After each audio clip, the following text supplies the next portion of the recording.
Reading through the Bible in 1 year, April 27th, Numbers chapter 4, Psalm 38, Song of Solomon chapter 2, and Hebrews chapter 2. Then Yahweh spoke to Moses and to Aaron, saying, Take a census of the descendants of Kohath from among the sons of Levi by their families, by their fathers' households, from 30 years old and upward, even to 50 years old, all who enter the duty of doing the work in the tent of meeting. Yeah, that was a weird reading, but it's fine. Okay. Verse 4. This is the service of the sons of Kohath in the tent of meeting, concerning the most holy things. Remember, this is important. We talked about it yesterday. And when the camp sets out, Aaron and his sons shall go in, and they shall take down the veil of the screen and cover the ark of the testimony with it. So you can't see it, you can't actually touch the thing. And they shall put a covering of porpoise skin, which we talked about before. It could have been porpoises, or it could have been goat skin or something else. We don't know. And they shall put this covering on it. This is to protect it. And it shall spread over it a cloth of pure blue, and shall insert its poles. Over the table of the bread of the presence, they shall also spread a cloth of blue, and put on it the dishes and the pans and the offering bowls and the jars for the drink offering. And the continual bread shall be on it. It should stay on the table of showbread. And they shall spread over them a cloth of scarlet material, and cover them with the same covering of porpoise skin, and they shall insert its poles.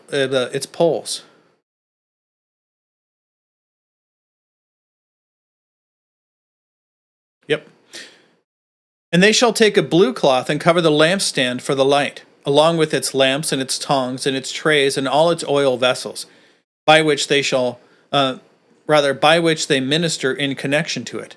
And they shall put it and all its utensils in a covering of porpoise skin, and shall put it on the carrying bars. Yep. And over the golden altar they shall spread a blue cloth, and cover it with covering of porpoise skin, and shall insert its poles. And they shall take all its utensils of ministry, with which they minister in the sanctuary, and put them in a blue cloth, and cover them with the covering of porpoise skin, and put them on the carrying bars. Then they shall take away all the ashes from the altar, and spread a purple cloth over it. They shall also put on all its utensils, by which they minister in connection with it, the fire pans, the flesh hooks, and shovels, and the bowls, and all the utensils of the altar. And they shall spread a cover of porpoise skin over it, and insert its poles. This is all the work that the sons of Aaron have to do for the most holy things, to keep them separate so people don't accidentally touch them. And this has to be done before anybody else can come in and do their jobs. Verse 15. When Aaron and his sons have finished covering the holy objects and all the furnishings of the sanctuary, when the camp is to set out, after that the sons of Kohath shall come in to carry them, so they will not touch the holy objects and die. These are the things in the tent of meeting which the sons of Kohath are to carry. Note, sons of Kohath are the ones who are supposed to carry this. This is important. It comes up later. By later, I mean in like 3-4 months. And the assignment of Eleazar, the son of Aaron the priest, is the oil for the light, and for the fragrant incense, and the continual grain offering, and the anointing oil. The assignment of all the tabernacle and all that is in it, and of all that is in it, with the sanctuary and its furnishings. Then Yahweh spoke to Moses and to Aaron, saying, Do not let the tribe of the families of the Kohathites, be cut off from among the Levites. But do this to them, that they may live and not die when they approach the most holy objects. Aaron and his sons shall go in and set each of them to his service and to his load. But they shall not go in to see the holy objects, even for a moment, or they will die. Like I said, this is super important. It comes up in a few months.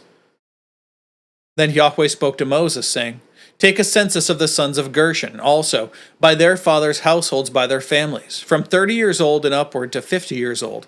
You shall number them, all who enter to perform the duty of performing the service in the tent of meeting. This is the service of the families of the Gershonites, in serving and carrying.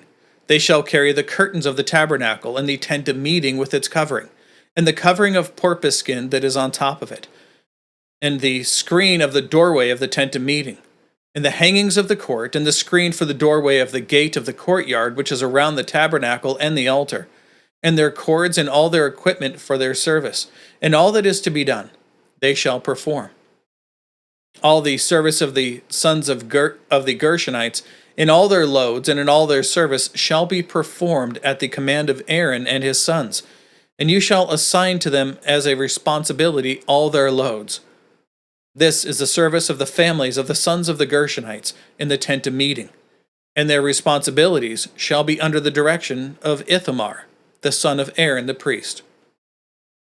As for the sons of Merari, you shall number them by their families, by their fathers' households. From 30 years old upward even to 50 years old, you shall number them, everyone who enters the duty of performing the service of the tent of meeting. Now this is the responsibility of their loads, for all their service in the tent of meeting, the boards of the tabernacle, and its bars, and its pillars, and its bases, and the pillars around the court, and their bases, and their pegs, and their cords, with all their equipment, and with all their service. And you shall assign each man by the name of the items of the responsibility of his load. And this is the service of the families of the sons of Merari, according to all their service in the tent of meeting, under the direction of Ithamar, the son of Aaron the priest. So Moses and Aaron, and the leaders of the congregation, numbered the sons of the Kohathites by their families and by their fathers' households, from 30 years old upward, even to 50 years old, everyone who entered the duty of the service of the tent of meeting. And their numbered men, by their families, were 2,750. These are the numbered men of the Kohathite families, everyone who was serving in the tent of meeting, whom Moses and Aaron numbered according to the commandment of Yahweh by the hand of Moses. The numbered men of the sons of Gershon by their families and by their fathers' households, from 30 years old and upward, even to 50 years old, everyone who entered the duty of the service in the tent of meeting.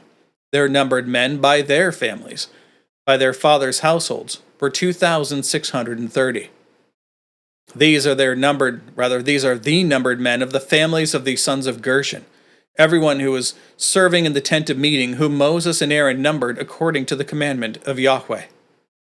The numbered men of the families of the sons of Merari, by their families, by their fathers' households, from 30 years old and upward, even to 50 years old, everyone who entered the duty of service in the tent of meeting. Their numbered men, by their families, were 3,200. These are the numbered men of the families of the sons of Merari, whom Moses and Aaron numbered according to the commandment of Yahweh by the hand of Moses.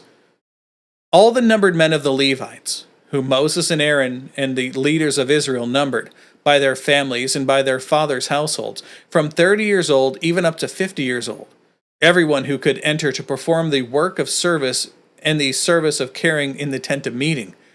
Their numbered men were 8,580. According to the word of Yahweh by the hand of Moses, they were numbered, everyone by his serving or carrying, and thus these were his numbered men, just as Yahweh had commanded Moses. Let's move on now to Psalm 38.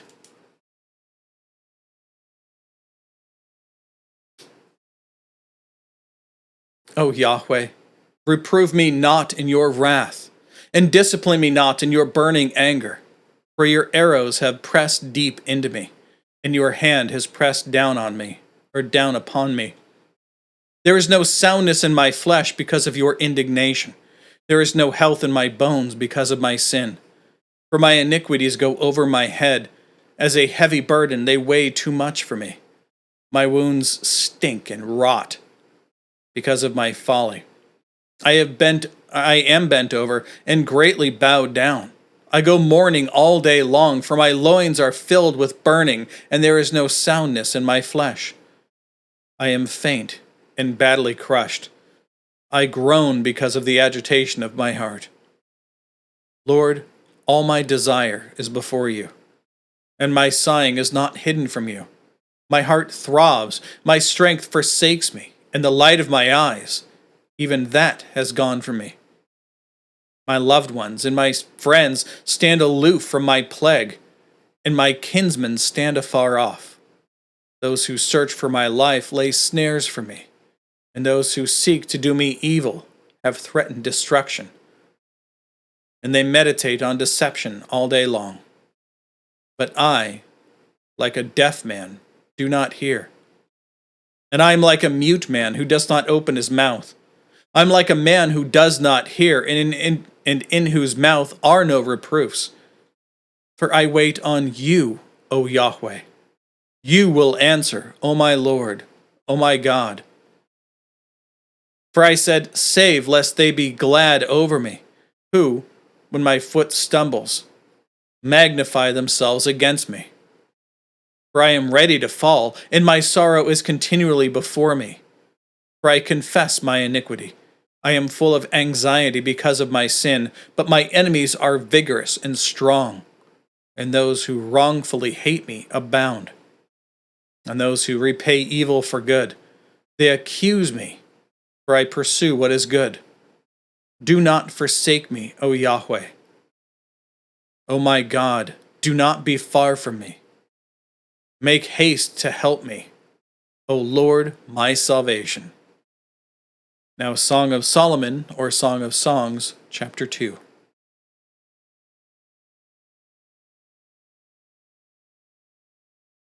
I am the rose of Sharon, the lily of the valleys. Like a lily among the thorns, so is my darling among the daughters. Like an apple tree among the trees of the forest, so is my beloved among the sons. In his shade I had great desire and sat down, and his fruit was sweet to my taste. It has brought me to his house of banqueting, and his banner over me is love. Sustain me with raisin cakes, refresh me with apples, because I am lovesick. Let his left hand be under my head, and his right hand embrace me. Again, read all the notes through here. Strongly recommended. I call you to solemnly swear, O daughters of Jerusalem, by the gazelles or by the hinds of the field, that you do not arouse or awaken my love until she pleases. The bride delights in her beloved. The voice of my beloved. Behold, he is coming, leaping on the mountains, jumping on the hills. My beloved is like a gazelle or a young stag. Behold, he is standing behind our wall. He gazes through the windows. He is peering through the lattice. My beloved answered and said to me, Arise, my darling, my beautiful one, and come along. For behold, the winter is past, the rain is over, it is gone. The flowers have appeared in the land, the time for pruning has arrived, and the voice of the turtle dove has been heard in our land. The fig tree has ripened its figs, and the vines in blossom have given forth their fragrance. Arise, my darling, my beautiful one, and come along. O my dove, in the clefts of the rock, in the secret places of the steep pathway, let me see your appearance. Let me hear your voice, for your voice is sweet, and your appearance is lovely. Seize the foxes for us, the little foxes that are wreaking destruction on the vineyards, while our vineyards are in blossom. My beloved is mine, and I am his. He who shepherded his flock among the lilies, who shepherds his flock among the lilies. Until the day breathes and the shadows flee, turn, my beloved, be like a gazelle or a young stag on the mountains of Bether. And now Hebrews chapter 2.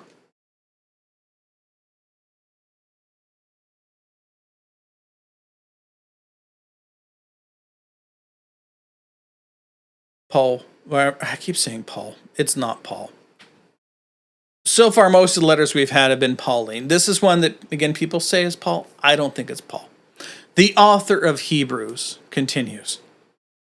For this reason, we must pay much closer attention to what we have heard, lest we drift away. For if the word spoken through angels proved unalterable, and every trespass and disobedience received a just penalty, how will we escape if we neglect so great a salvation? That salvation, first spoken by the Lord, was confirmed to us by those who heard, God also testifying with them, both by signs and wonders, and by various miracles, and by gifts of the Holy Spirit according to his own will. For he did not subject to angels the world to come, concerning which we are speaking. But one has testified somewhere, saying, again, this is not something Paul would say, what is man that you remember him, or the Son of Man that you are concerned about him? You have made him for a little while lower than the angels. You have crowned him with glory and honor. And you have appointed him over the works of your hands. You have put all things in subjection under his feet. For in subjecting all things to him, he left nothing that is not subject to him. Again, if it's all things, then it's all things. But now we do not see yet all things subjected to him. But we do see him, who was made for a little while lower than the angels, Jesus, because of the suffering of death, crowned with glory and honor, so that by the grace of God he might taste death for everyone. For it was fitting for him, for whom are all things, and through whom are all things, in bringing many sons to glory, to perfect the author of their salvation through sufferings. For both he who sanctifies and those who are being sanctified are all of one. For which reason he is not ashamed to call them brothers, saying, I will recount your name to my brothers. In the midst of the assembly I will sing your praise. And again, I will put my trust in him. And again, behold, I and the children whom God has given me. Therefore, since the children share in flesh and blood, he himself likewise also partook of the same, that through death he might render powerless him who had the power of death, that is, the devil, and might free those who, through fear of death, were subject to slavery all their lives. For assuredly he does not give help to angels, but he gives help to the seed of Abraham. Therefore, he had to be made like his brothers in all things, so that he might become a merciful and faithful high priest in things pertaining to God, to make propitiation for the sins of the people. For since he himself was tempted in that which he has suffered, he is able to come to help those who are tempted. This statement about him being the high priest is going to start to build up as we go through the text. Again, I strongly recommend reading the notes on this section as well. This is kind of a hard one to read through if you don't read the notes. That said, that's all the reading for today, and that is also all of the text, all the notes. It's been a long day. God willing, we'll be back tomorrow. Behold, the word of the Lord.